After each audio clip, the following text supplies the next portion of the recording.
Le football est parfois une question d'opportunité, et privilégier un contrat juteux au détriment de l'aspect purement sportif en est une. S'assurer une fin de carrière dorée, mettre ses proches à l'abri de tout souci financier, bref, les raisons de ces transferts sont multiples et les destinations souvent bien précises. La Chine, les États-Unis ou encore plus récemment les fameux pays du Golfe. Retour sur ces plus grands joueurs qui ont troqué le ballon pour les billets. Abonne-toi pour avoir le meilleur du foot en vidéo. On commence avec Samuel Eto'o. Le Camerounais en a surpris plus d'un en rejoignant à l'été 2011 et après 2 saisons à l'Inter Milan, le club caucasien d'Anzi Makashkala. Montant de l'opération, 27 millions d'euros et un salaire colossal estimé à 20,5 millions d'euros annuels. L'ancien attaquant avouera quelques années après qu'il a bel et bien rejoint la Russie pour l'argent et pour la gloire en devenant à cette époque le footballeur le mieux payé au monde devant Lionel Messi et Cristiano Ronaldo. Une situation qu'a également connue Carlos Tevez avec le Shanghai Shenhua. C'était lors du mercato hivernal 2017. L'Argentin y signait un contrat de 2 ans avec à la clé un salaire annuel mirobolant estimé à 38 millions d'euros par saison. Et ce n'est pas tout puisqu'on parle uniquement de ses revenus fixes, hors primes, bonus et autres sponsors personnels. De quoi donner le vertige.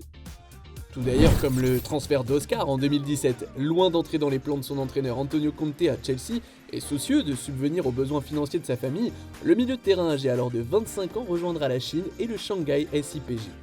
Un transfert fixé à près de 60 millions d'euros, faisant ainsi de lui à l'époque le transfert le plus élevé de l'histoire en Asie. Longtemps considéré comme étant le nouveau Kaka, Oscar tirera avec ce départ véritablement un trait sur une possible glorieuse carrière en Europe. Il formera avec son compatriote Hulk un binôme de choc.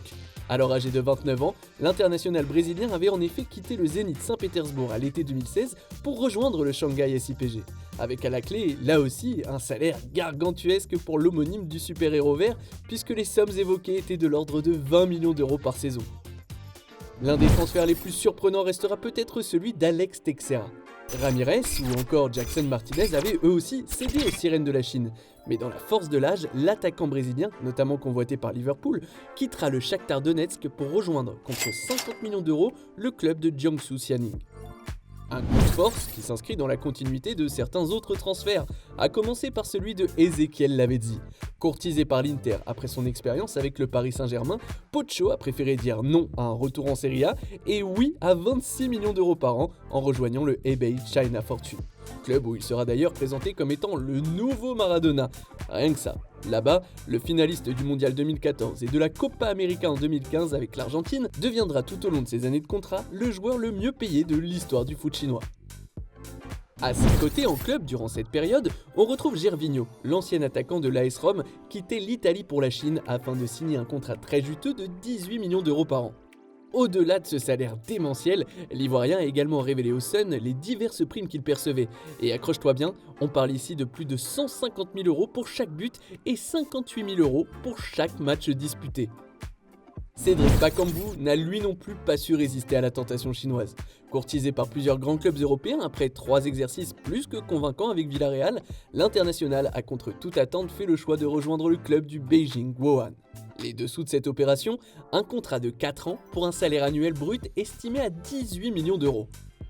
18 millions d'euros par an, c'est également le montant qu'a touché Alex Witsel avec le club du Tianjin Quanjian.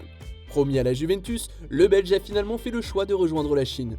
Une offre que le Belge a affirmé ne pas pouvoir refuser, quitte à ne pas vouloir disputer la Ligue des Champions. Le milieu de terrain retrouvera cependant très rapidement les pelouses européennes en rejoignant dès l'exercice suivant le Borussia Dortmund. Yannick Carrasco a connu à peu près le même parcours que son patriote Witsel. Le Diable Rouge, alors âgé de 24 ans, avait en effet rejoint la Chine et le club de Dalian Yifang à la surprise générale. Et surtout, à quelques mois du Mondial 2018 en Russie. De son côté, l'ailier a toujours affirmé que ce choix était uniquement sportif afin d'aider le football chinois à se développer. Entre nous, avec 15 millions d'euros net par an, on a forcément du mal à y croire. Carrasco reviendra finalement sur le sol européen en 2020 en rejoignant l'Atlético Madrid. De Belges peuvent en cacher un autre, puisque l'on enchaîne avec Toby Alderweireld. Le défenseur en a surpris plus d'un en quittant Tottenham pour le Qatar après 6 saisons passées chez les Spurs lors du mercato estival 2021 et a seulement 32 ans.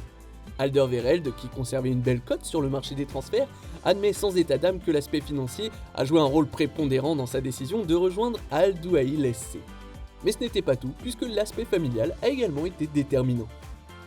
On termine enfin ce listing avec Sebastian Giovinco. Et le moins que l'on puisse dire, c'est que ses choix de carrière sont pour le moins surprenants. Prédestiné à truster les sommets avec la Juventus, l'Italien a finalement traversé l'Atlantique à seulement 28 ans pour rejoindre la MLS et les rangs de Toronto. Et après 4 années de bons et loyaux services, l'attaquant, qui aurait pu rêver d'un retour en Europe, rejoindra tout compte fait Al Hilal, une formation saoudienne.